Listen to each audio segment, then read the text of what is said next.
hả? Phải hết rồi. Chứ nó cao nữa, chứ nó cao quá hả?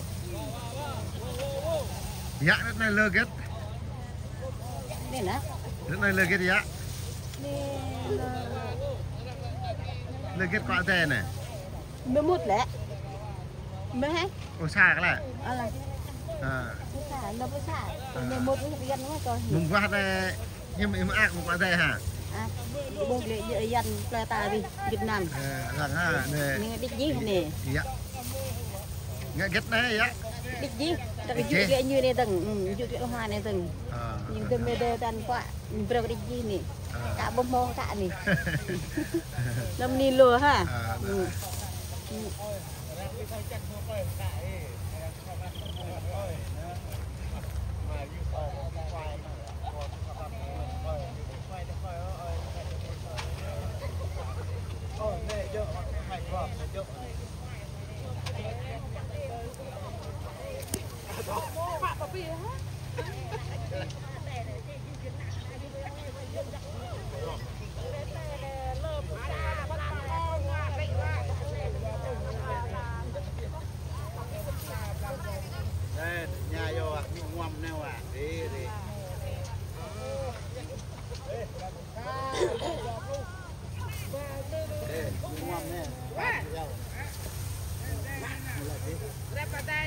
มาทำมันกะพวกบ้าเด้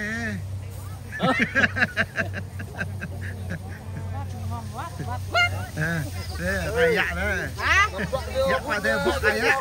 กะเหรออยากได้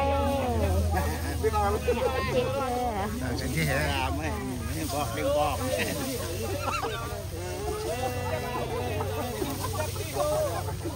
ya dok po pacar po tu bi cepat teh ni ni ada ni riap nang pak teh ni ya kan ni lah ya buat tetap pun nah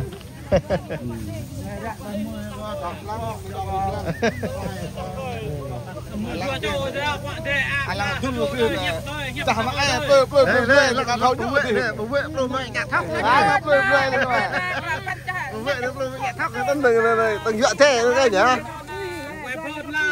rong quay là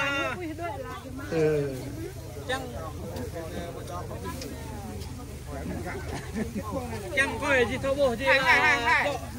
phải một tí nữa cái tí nữa gì đấy đây qua tí nữa gì đó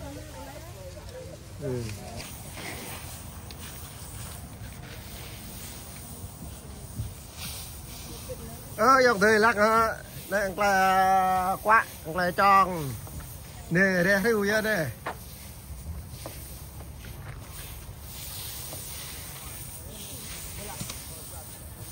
đang ạ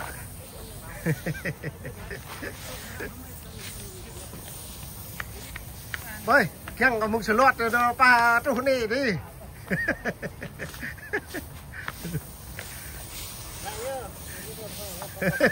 tươi như từng lại